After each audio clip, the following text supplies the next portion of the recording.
Welcome to There's Sometimes a Buggy, Irresponsible Opinions About Classic Film. I'm Elise. I'm Dave, and welcome to episode 2 of our Diana Wynyard Acteurist Oeuvre-view. We'll be discussing two films from 1933, both made by MGM, Men Must Fight and Reunion in Vienna. After that, stay tuned for the long-awaited return of Fear and Moviegoing in Toronto. We saw Sleeping Beauty at the Review Cinema. Unfortunately, we do not have Leonard Maltin's input for Men Must Fight. It must not have been available in any way on TV or video in 1990. Elise will do the honors and give us director and the cast list. Maybe a little potted summary if you want to take a crack at your Maltin impression. Pacifist drama predicts World War II. Not bad. Directed by Edgar Selwyn. The cast list here on Wikipedia is Diana Wynyard, Lewis Stone, Phillips Holmes, May Robson, who shows up in both of our movies, Ruth Selwyn, Robert Young, Robert Grieg, Hedda Hopper, Dawn Dillaway, Mary Carlisle, and Louis Alberni. Makes a memorable appearance in this movie, I think as comic relief. It's comic anyway. He gets into a little bit of comic business with Robert Grieg, the butler. Later will become a beloved character actor in Hollywood, playing people like Louis, the owner of the Hotel Louis in Easy Living. I question relief only because this movie doesn't give much relief. No, it's pretty grim all the way through. And it's very intense in the argument that it's presenting throughout. Both sides present it very, very intensely. So both of these movies, Dave, I found really oddball. Yeah. And interesting for that reason. Particularly never expected to see anything like Men Must Fight. This was just completely out of left field. I think maybe the greatest dramatic interest, besides Phillips Holmes' performance, which was really interesting, was whether the movie was really going to stick to its guns, its pacifist guns, or not. By the end, my impression was that, if anything, it was leaning more in the pacifist direction than in the other, although definitely presenting a whole lot of problems with that. I think ultimately presenting the whole thing as insoluble. It was based on a play by Reginald Lawrence and S.K. Lauren, a 1932 play, but the presence of screenwriter Charles Gardner Sullivan, who was a very important silent scenarist. He had worked on such films as Civilization, 1916, which is a pacifist drama, and All Quiet on the Western Front, 1930s. So I think we can take his presence as screenwriter on this film to indicate that the pacifist side is definitely being taken completely seriously. I think what we could say in the way that the film develops, showing us the only way for pacifism to be successful is to stop the war from starting. Once it starts, you can't continue to be a pacifist when your country's being bombed. You could make a treaty, a disadvantageous treaty perhaps, but you can't just say, well, I'm not going to fight you. Well, Diana Wynyard seems to think that you can. She becomes out of touch at that point. Even though she's the top-billed actress. I mean, it really is about Phillips Holmes. He is a pacifist. He gets his principles from her. It follows and shows him sticking to his resolve, but when New York is starting to get gassed and bombed mercilessly by this fictional enemy that has also taken over the Panama Canal, there's not really anything he can do, even though he says this is a stupid war, it's a waste of human life. He still has to sign up and be a pilot. Which is why it's so annoying to me when, as one of his reasons for doing so, he says there are certain things that men must do. Because this movie frames its argument in gendered terms that up to a certain point makes sense, but it never moves outside of that framing, right? No, it ends with May Robson saying that the only way this is ever going to change is if women take over the government, which is maybe true. I don't know. Yeah, it's certainly never come close to happening. Simply having women in the government doesn't do anything. They just become part of the military-industrial complex. We'd have to have a preponderance of women running all branches of the government, maybe we'd see some changes. I would be eager to see that. The movie is a near future film, so that is very unusual, especially during the studio era. I can't really think of any other movies like this. Unlike many a futuristic film with which we're familiar, sometimes even near future films, it actually predicts technology that's going to happen. It just happens to predict it much too soon, such as video calls and widespread use of television. So the television is not so far off the mark. We're set in 1940 and television did exist. There even were stations broadcasting programming at that time, but almost no one had a TV, and it'd be very unlikely that a bunch of hooligans would be watching a peace rally in a bar in 1940. I think a television was much too expensive a thing to be sitting there waiting to have a beer stein thrown into it. And yeah, the video calls, they're off by about 70 years, but it did happen. The movie does start during World War I, and a lot of its sensibilities, of course, are coming out of that matrix. We meet Diana Wynyard and her paramour, Robert Young, an early role for him. He's billed pretty low in the cast, but he's pretty prominent while he's alive. They have met, had a whirlwind romance, had sex, clearly, because she's going to have his baby later. He's going off for his first assignment with his squadron in the Army Air Corps. I thought that Robert Young was so cute in this tiny little scene. He's so baby-faced and so tender. I mean, this is the way he was used by MGM a lot of the time, early on here. To impregnate women in pre-coats and then die? Well, no, but just to be a handsome man supporting a star. Diana Wynyard obviously came by this role because of her role in Cavalcade. That's right, and there are definite continuities there. She is preoccupied with the fact that history is conspiring to kill off everyone she cares about. And she's in middle-aged makeup the whole time. Yeah, except for the very early scenes where she's a nurse. This is one of the absolute frankest sex out of wedlock situations I've ever seen, even in a pre-code. This is not an unfamiliar plot line, though, where there's a man, an older man with no sexual appeal whatsoever, who's been haunting Diana Wynyard for her hand in marriage. She's been refusing him right along. It's absolutely crazy. It manages to establish the incredible intensity of Wynyard's character right from the outset. The fact that she falls madly in love with and sleeps with a man after only 3 days of knowing him. Well, that's wartime. It may be wartime, but 3 days to fall in love for the rest of your life? If that's the intensity of wartime, she carries that intensity with her throughout the rest of the movie. One thing I did appreciate about her performance, because the characterization is pretty shrill, is that she could have been a lot whinier than she is. She's defiant and she's independent and she's angry and fierce. No question. She's strong-willed at every turn, right? Even at the beginning, before Robert Young has died, when she orders him to find that four-leaf clover. I love that scene.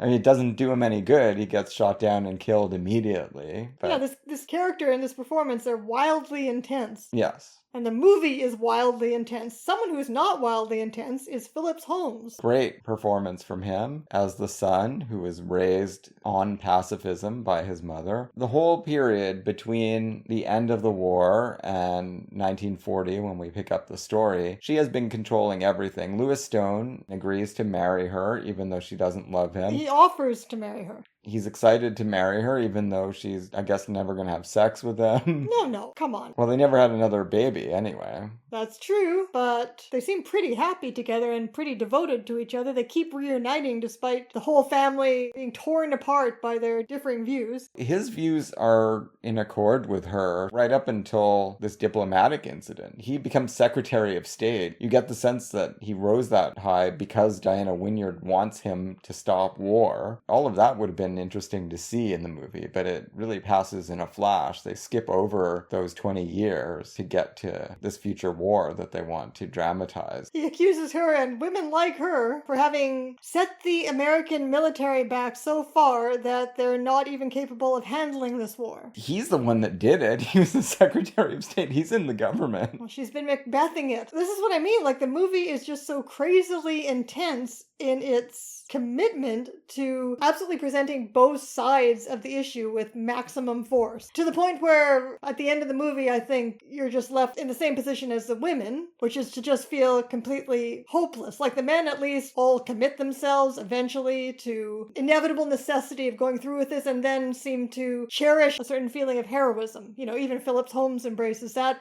What else has he got at that point? But the women communicate the movie's feeling of absolute despair about this situation because there's just no way around it. If your country's making war far away in Vietnam, you can be a pacifist about that, but if your country is in the process of being bombed, you can't just sit around and let it be bombed. You know, people always discuss this movie when they discuss it as a film which correctly places the second, even more deadly worldwide conflagration at the right spot on the timeline. But it's not correct in the way that it presents the evolution of the war and the kinds of pacifism that would be there to try to stall the progress of the war, right? Also, of course, famously and almost uniquely, World War II, because of, the Nazis, because of fascism, actually convinced many pacifists that it had to be fought on moral terms. Yeah, well, that's what I'm trying to get at here. The opponent is a fictional country called Eurasia, which I can only imagine is referring to the Soviet Union because it spans Europe and Asia. The war itself is envisioned to be something pretty much like World War I. It started over a dumb diplomatic incident, and men can't back down because they're stupid.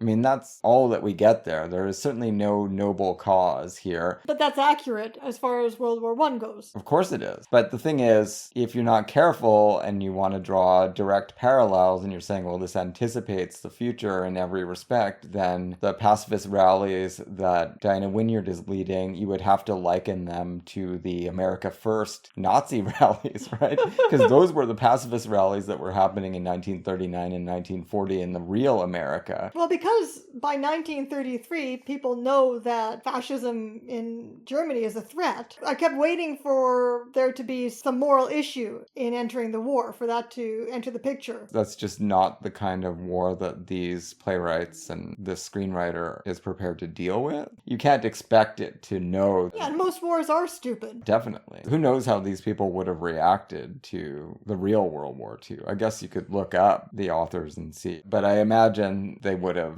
attacked the problem a little differently if they had known what kind of war this was going to be. So shall we go through it a little bit and talk a little more about Phillips Holmes' character and his relationship with Diana Wynyard? I don't like the fact that the movie is presented in these gendered terms, that we've had enough female representation in government in North America by now to understand that things are not as simple as this movie is presenting it. But one thing that is interesting as a result of the movie's terms is that Phillips Holmes' character and his performance end up giving a really unusual portrait of a man struggling with trying to figure out a new kind of masculine identity with everybody against him, other than his mother. Yeah, I was going to say, it's not exactly purely gendered terms either. The movie is arguing that only mothers of sons can see the light and understand how insane all of this is. But that doesn't quite work either, because Hedda Hopper does have a son, and she sent him to West Point and is big on him going to get killed.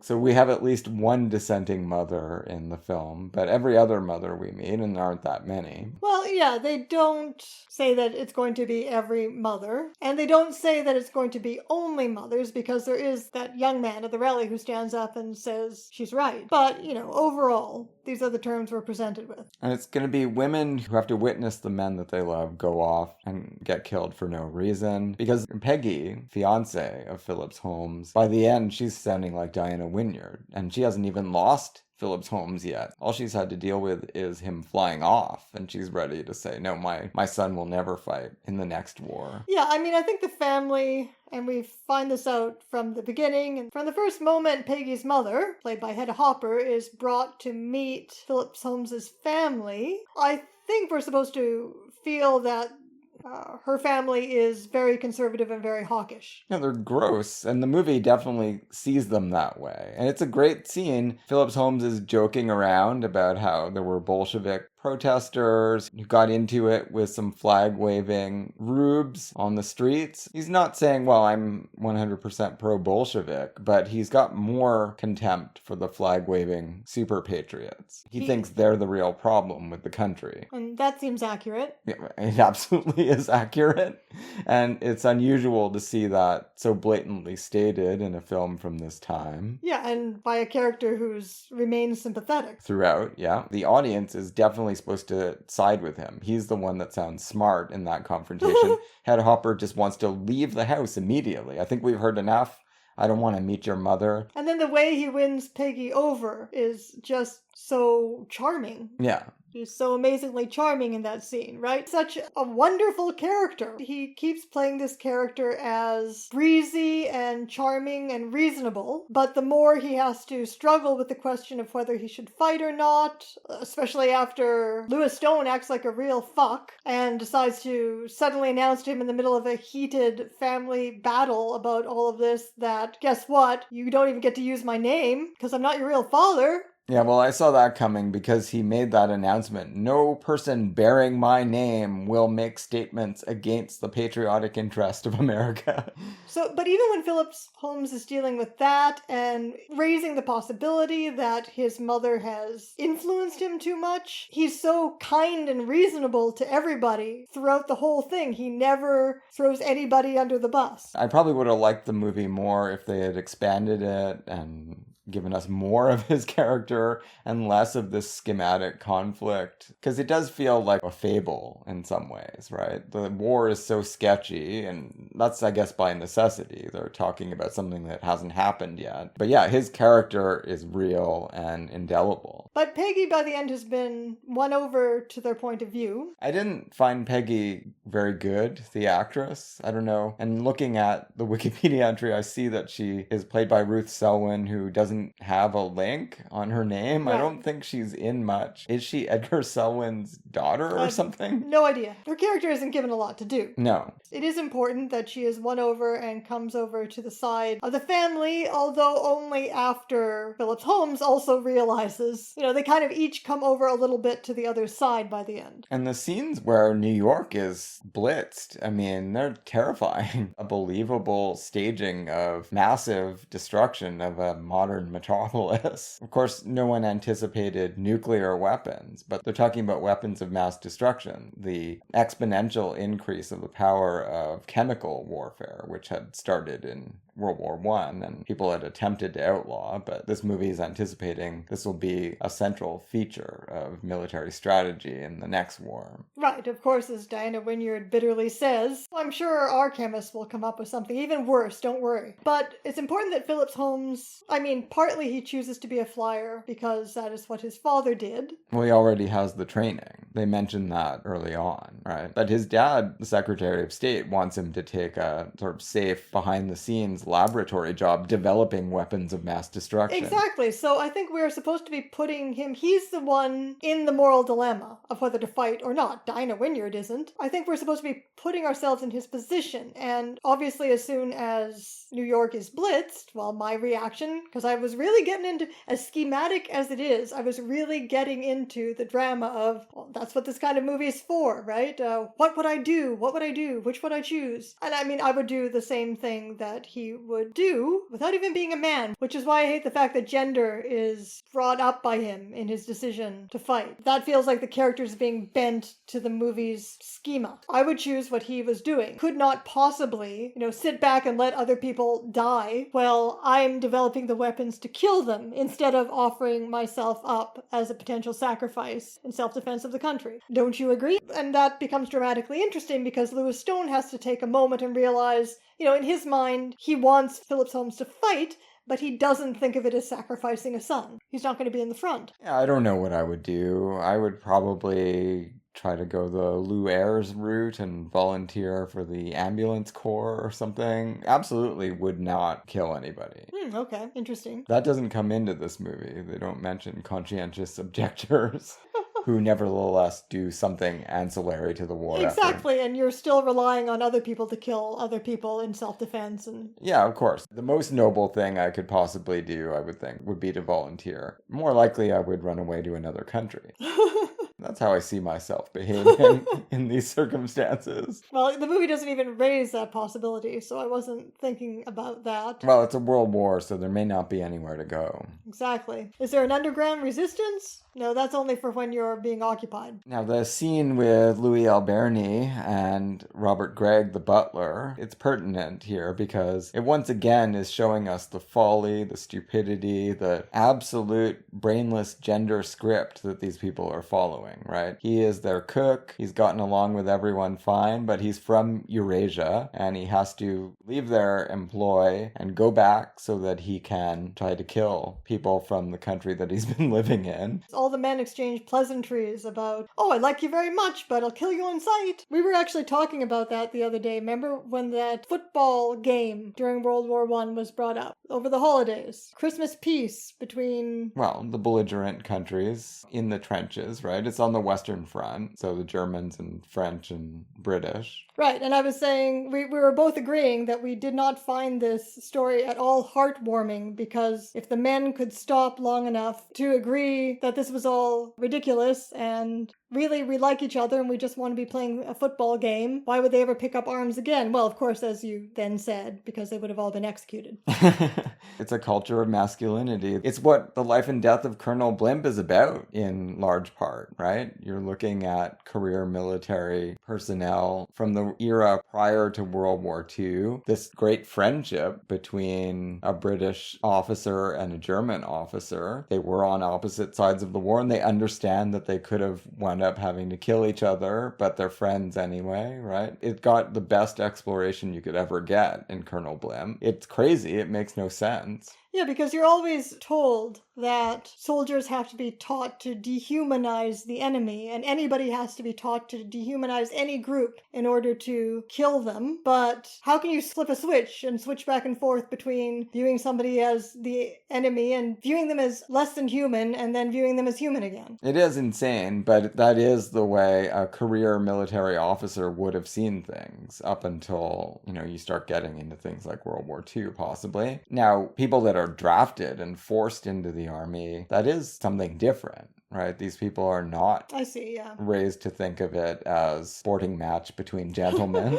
Although that Christmas truce would have been between men who were mostly drafted or conscripted, led by officers that would have had that sporting idea. The only thing you can say about that Christmas truce is it should have boded well for the peace once everyone is told to lay down arms and shake hands, right? They've proved that they can do that. This movie, Men Must Fight, is disgusted with that whole idea, that whole culture that's so ingrained in all of the men that would have been watching it. Something dramatic, some kind of massive intervention is required. Clearly, this movie didn't make the kind of impact it would have needed to make in order to change things. It made a slight profit. Well, that's something. The Thalberg regime at MGM is very strange. I mean, they took weird chances. You can see it in something like The Crowd, Freaks.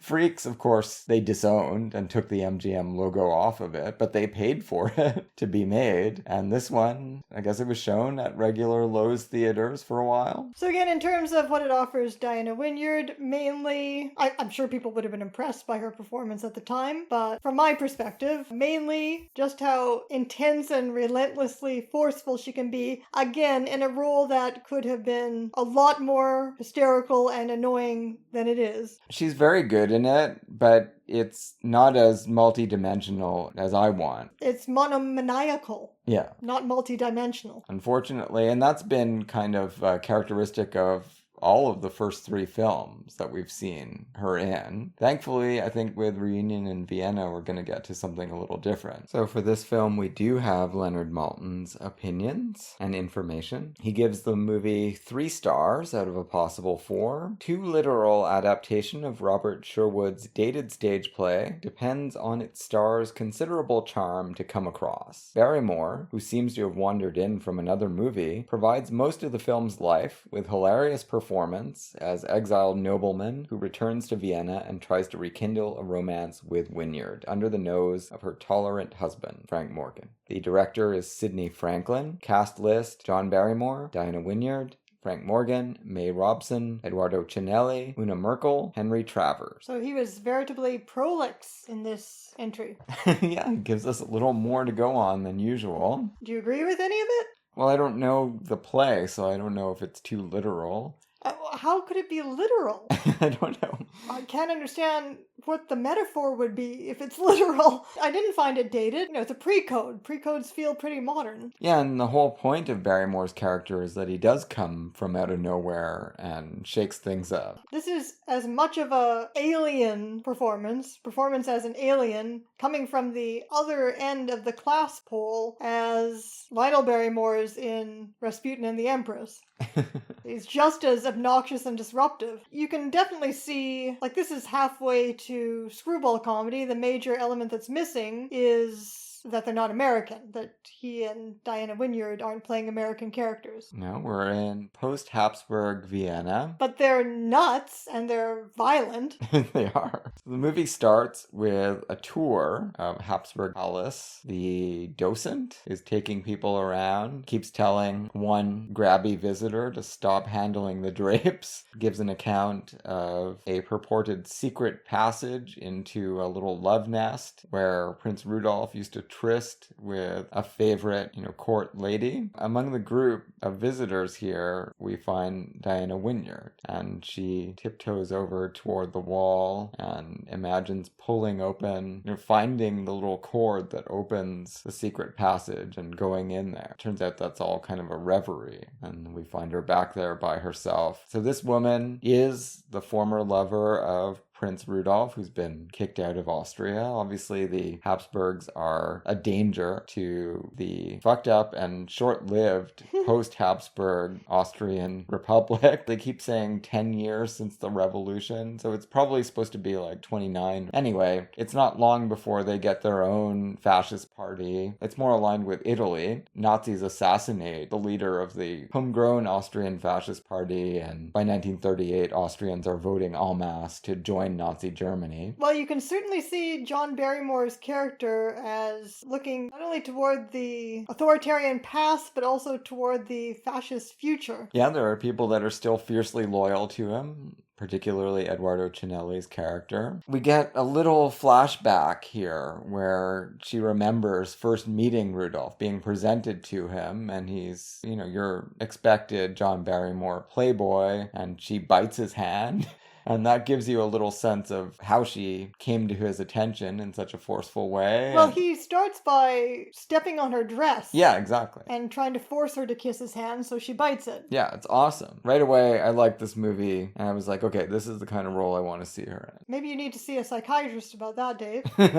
This movie's terms are the past, the authoritarian past in which the sexual unconscious lives, which is a very sadomasochistic unconscious, or the modern present, but it's a futuristic present because it is insisting on being absolutely modern and rejecting that past wholesale, is represented by psychoanalysis, by Freud. Here in the person of, well, not Freud himself, but one of the practitioners of his newly created field, Frank Morgan. Dr. Krug, he is a lecturer at the university, a very famous one who is heard on the radio talking about Austria has to not only politically exile the Habsburgs, but more importantly, they have to get them out of their subconscious. And that's the thing that they really haven't done. And the world would find out by 1938 that they hadn't succeeded in doing it in time to prevent them from joining with the Hitlerian project, which is a horrible thing. Robert Sherwood apparently originally intended this play to be a satire on science. Luckily, I think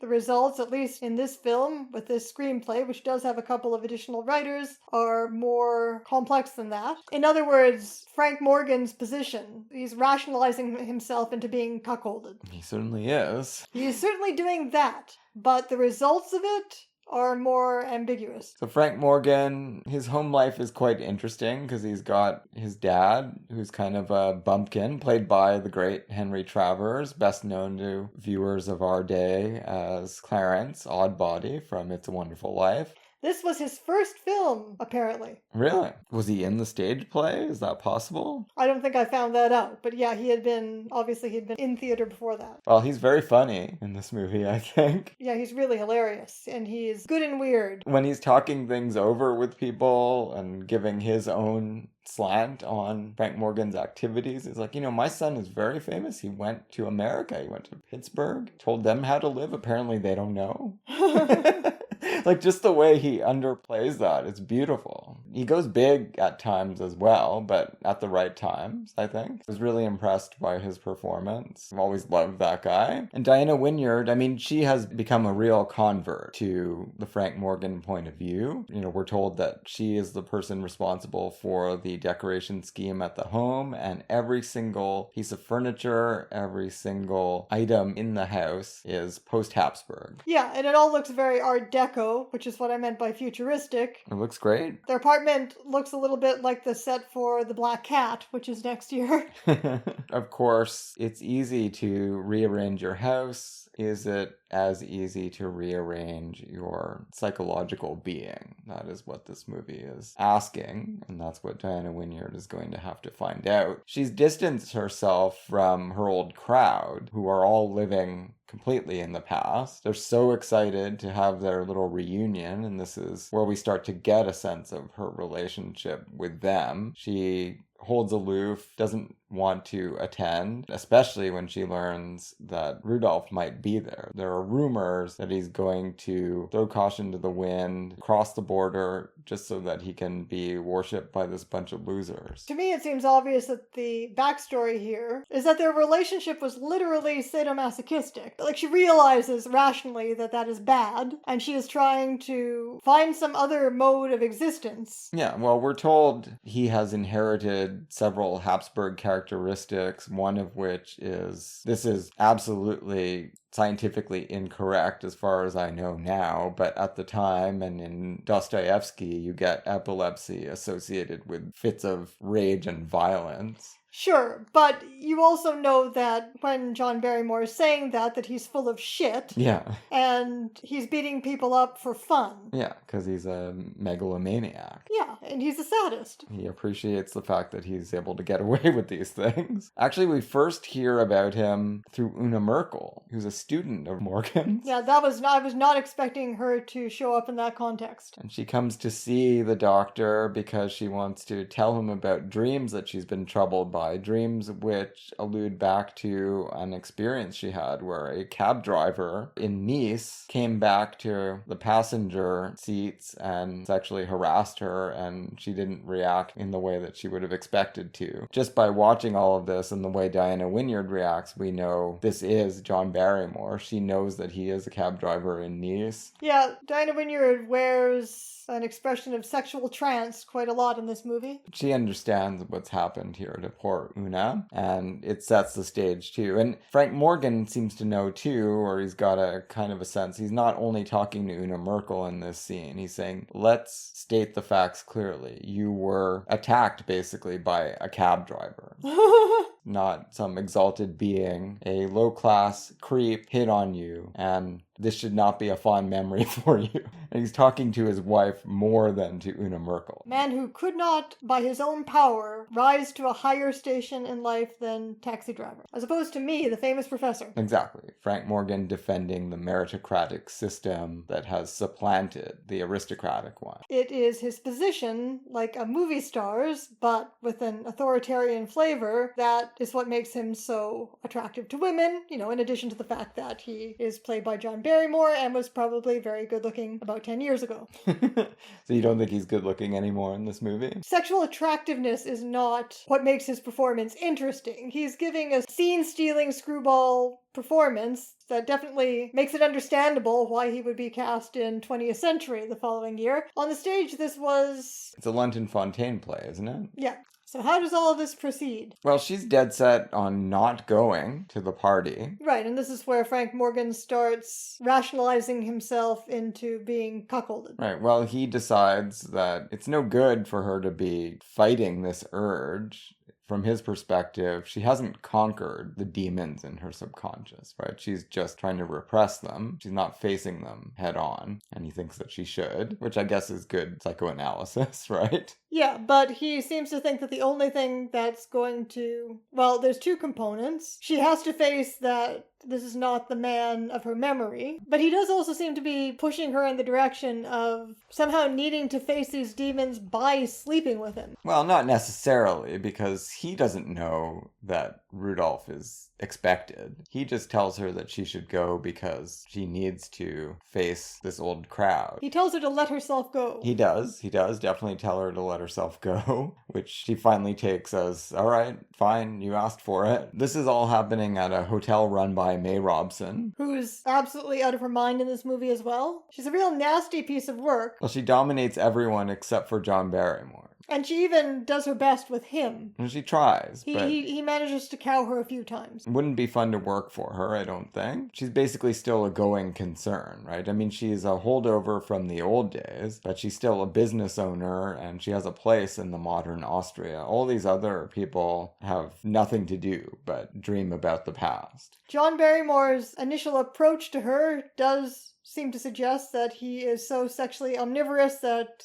they had something going in the past. That's quite possible. May Robson was a very handsome woman in her day. Still very appealing in the 30s. Not so much in this role. Actually, in Men Must Fight, she's very flirtatious with the doctor, right? That's right. We didn't even, go into her performance in that movie, but she's having a lot of fun as a bohemian, disreputable granny. Fireworks erupt when Rudolph really does have to smuggle himself across the border. He's got a Tyrolean hat on. A whole outfit, initially. He even does some yodeling, but he's disgusted by the fact that he has to affect this pose in order to return to the land that by rights should be his in his mind. But the only thing he's really interested in making his is Diana Wynyard as soon as he hears that she's there. And he does expect her to be there. He does, because May Robson says, no, she's not coming. She told me she's not coming. And he's like, nonsense, get her. He is trying to relive the past in many different ways, but especially through this sexual memory. She was his favorite conquest, evidently, presumably because she bit him. Because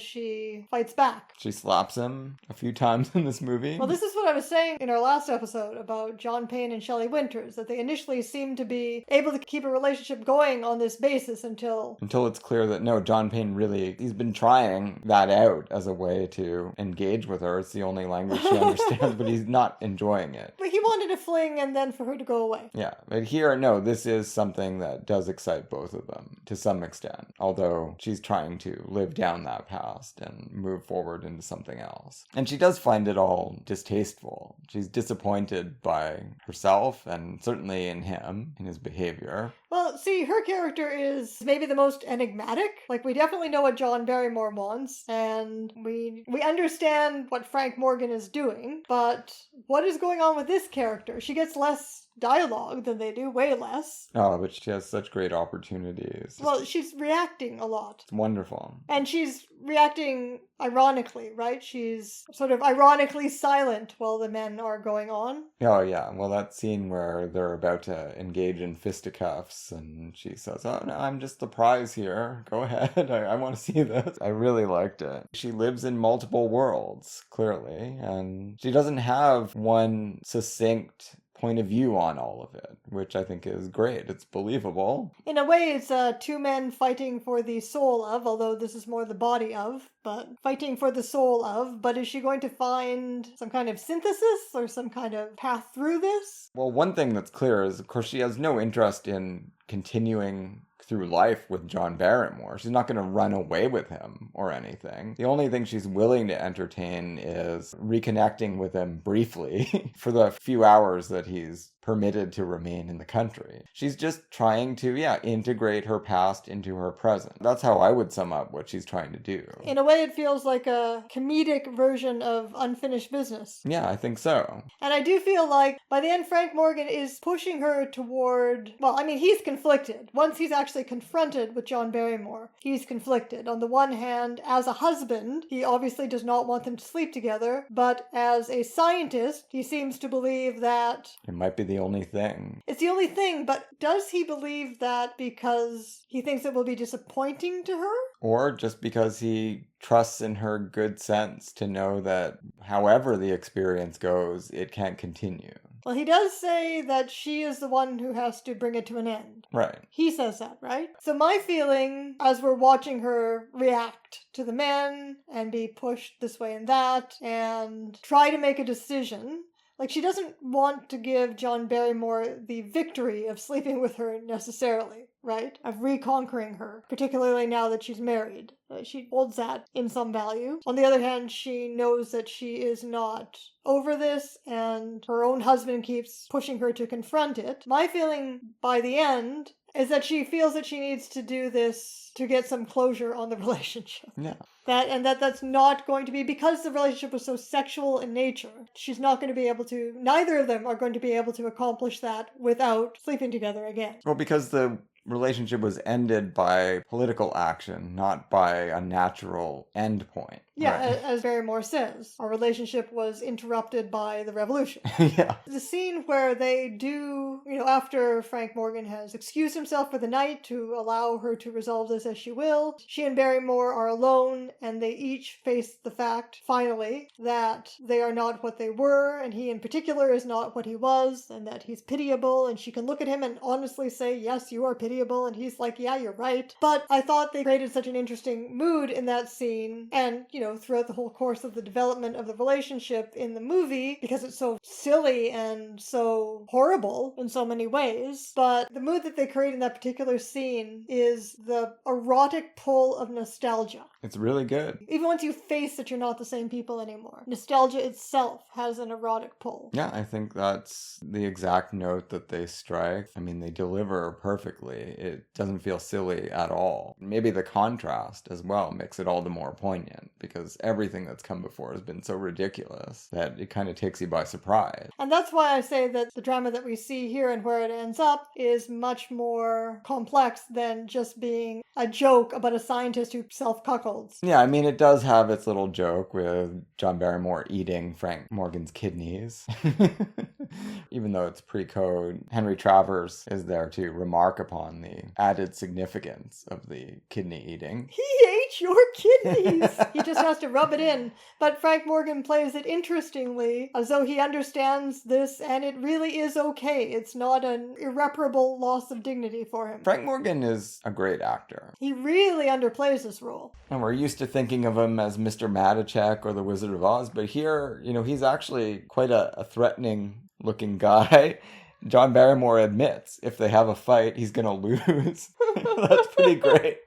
So yeah, Frank Morgan, a sturdy pugilist, finally has to refrain from administering the beating because, as you say, John Barrymore has to be expelled by the action of Diana Wynyard. Yeah, so his science actually kind of wins in this movie, even though in a painful way, because he actually does pretty accurately diagnose, at any rate, that she is the only one who can conquer this issue, right? And their marriage will continue and probably will get better after this. So, that is the fun of the pre-code. And I feel like the elements of that triangle and of the sexual permissiveness are actually handled in a more interesting way here than in that other London Fontan vehicle designed for living. Oh yeah, I think I probably like this more. Yeah, I think so too. Certainly the Lubitsch movie has a lot of high-spirited fun in it. Maybe this would have been even better if Lubitsch had directed it. There is a Lubitsch frequent screenwriter who worked on it, Ernest Vajda.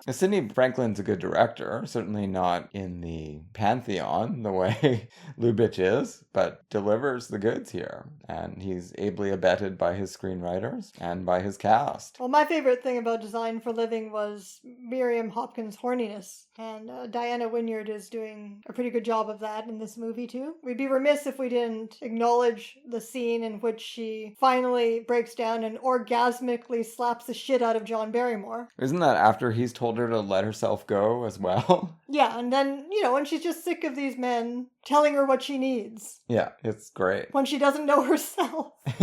I think this was a really impressive movie. Do you agree with me? This is the first real Diana Wynyard actress. Well, I don't actually remember her as vividly in this other movie as you do, so... Well, it's not the same kind of role as One More River, but it's the same level of complexity. She did get nominated for the Oscar for Cavalcade. She did, but it's a fairly one-note performance. She has some nice moments in it. I mentioned the one where she is at the armistice celebration. I thought that was really good, but still, it's all kind of one thing, and it's a unitary presentation of a grieving mother going through hell, right? I mean, that's kind of what she does in that whole movie. Sure. Here, she's just so much more of a complete human. Okay, sure. And that's what I want from her. And we'll see how much we actually get of that from her. But this is the Diana Wynyard, or the kind of Diana Wynyard movie I was hoping we would see a lot of. A complete human in a really absurd situation. Absolutely. Well, One More River is pretty absurd, too.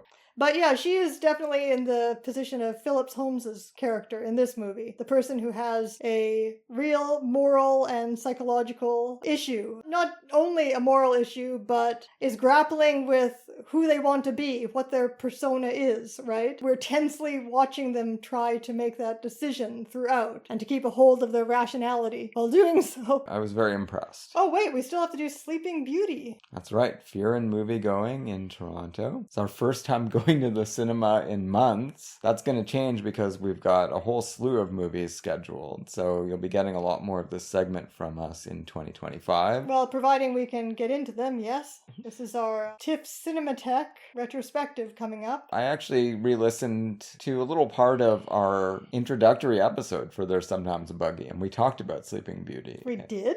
Yeah, because we were talking about early experiences at the cinema. That's weird. I mentioned that I saw it at the drive-in, along with Empire Strikes Back. You were talking about how your earliest cinema memories were of seeing Disney reissues. Yeah, my mom took me to a lot of those in the theater. So how did Sleeping Beauty strike you this time? I enjoyed it a lot. It's my favorite of the Disney movies. Now, I haven't kept up with them. I haven't watched any of the ones released since I was a child. Like, even, I'm talking about Little Mermaid and Beauty and the Beast. I didn't see those. There were ones I loved more than this, for sure. Of the princess movies, which in my childhood, the reissues would have been this one, Snow White, and Cinderella. Of the princess movies, this is definitely, it was my favorite at the time. Well, it's by far the best looking one. It's the most distinctive of the Disney movies. Right, and the person responsible for that, I found out in my research, Ivan Durrell. Ivan Durrell. Walt Disney took a completely different approach to the design of this movie. He was so impressed by Ivan Durrell's backgrounds that he decided to put him in charge of the movie's art design, which caused a lot of tension with the cartoonists, the people responsible for designing the characters, because they were usually setting the tone of the movie. And they decided, I have no idea whether this is true or not, but they decided to object that it was impossible to create cartoons that were consistent with the mood of this design. There were also concerns that the backgrounds were so detailed that they would distract from the characters. And the movie was a box office failure, but of course has since come to be treasured exactly for visual design. Part of the reason it was a box office failure is because it ended up costing an exorbitant amount, which was partly because of these tensions, because of the way Disney wanted to do this one. Walt Disney, a very complicated figure and not always a savory one from a leftist perspective. But in this respect, I think his autocratic instincts were right. I'm glad he did it. So the modernist backgrounds in this movie are more reminiscent, although with their own tone and atmosphere, but are more reminiscent of the Looney Tunes backdrops than of other earlier Disney movies. I'd probably have to watch some Looney Tunes to see where that comparison is coming in. I'll take your word for it. Well, like the 1950s Looney Tunes backdrops. You've never stopped and marveled at their extraordinary abstract design and psychedelic coloring? I just haven't seen a Looney Tunes cartoon in so long that I can't really even remember. I watched them as a child. I actually didn't like them as a child because they were too violent, mean. But I watched them a lot as an adolescent. And as an adolescent, that's when I was really struck by the modernist design of the color cartoons. Okay, maybe that's what Disney thought he was competing with. I don't know. It's a very impressive movie. Maleficent is just terrifying. Certainly as a child, I found, all of her appearances very unsettling, and especially when she turns into a dragon and says that Prince is going to have to deal with her and all the powers of hell. Quite an unexpected line in a Disney cartoon. It's so nice to watch a Disney movie because I've been subjected to some of them since, watching them with children as the generations go by, children in the family. A Disney movie that doesn't feel the need to be funny at every moment and ironically detached at every moment, other than, one or two little sentimental moments that are revolting and nauseating thrown in. Suddenly you're doing a commercial in the middle of the movie. And I don't know who that's even for, because when I was a child, what was great about this movie? Yeah, the scenes where the animals were acting in cute and funny ways, and I liked the mild humor of the Three Good Fairies and their slapstick antics, but I also really loved being terrified. Like that final sequence with the dragon was absolutely terrifying. Yeah, I remember cowering in the back of the car at the drive-in. And in terms of the way that the story is presented, I did find it interesting because I thought once we got into Prince Philip's rescue, once the fairies freed him and we were going to get into his rescue of the princess, I did remember this as being something, like as him being very, very imperiled, but as him accomplishing this task by himself. So when I was watching the movie again, I thought we were going to switch into, hero's journey mode, right, where he proves himself as a man, slaying this dragon and rescuing the princess. But that's not what happens at all. The fairies are actually helping him, even though one of the fairies says to him, I'm going to give you this magic sword and shield because you're going to have to do the rest of this by yourself. They're actually with him, helping him the entire way. Really, this movie is about Flora, Fauna, and Merryweather learning that they can beat Maleficent. They really stumble badly in the middle of the film because it's their fault that Maleficent locates Sleeping Beauty. Because they're so silly. I mean, they were right to put their wands away for 16 years because they can't handle the power, clearly. No, but they have the silliness of goodness. They do. Well, they cast the last enchantment over the sword. I think that they need Philip to provide the true love, but that's his only role. He just has to love and, have a good heart. He doesn't have to be manly, defeating evil by himself. One thing that I wondered about, it's probably been written about, I haven't done any of the reading that would be necessary to determine that. Maleficent kind of seems a little bit like Sauron in The Lord of the Rings, and she's got these orc-like servitors around her. The Lord of the Rings had been published by 1959 in its entirety, so I'm wondering if there's any connection there, if Walt Disney had read the Tolkien or knew about it at the very least, or his collaborators did. His writers, I have no idea. I didn't read the entire Sleeping Beauty Wikipedia entry. I did not come across that. I mean, that scene where she realizes that for the whole time her minions have been searching for a baby is pretty great.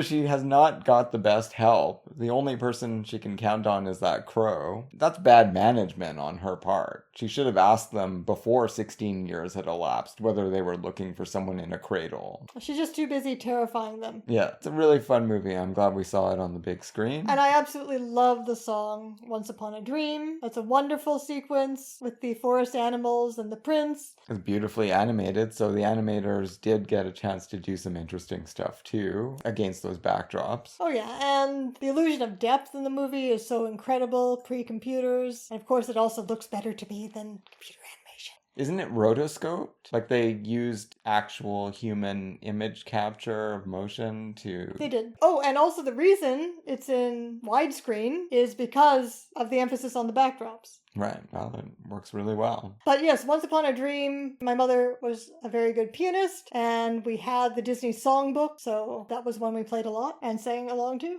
All right. Well, I think that'll close the book on this week's episode. Next time on the podcast, I hope you'll join us. We are returning to the beginning of the Hollywood studios year by year, back to Paramount 1930. We're going to be introducing a few new wrinkles this go-round. I'm going to be bringing in another favorite book of mine, Forgotten Films to Remember. And for our 1930 episodes for each studio, we're going to give an overview of everything we watched during the first sequence of 1930 to 1948. Maybe talk about what we've learned and some favorite films that we saw. So in the new year, even longer episodes.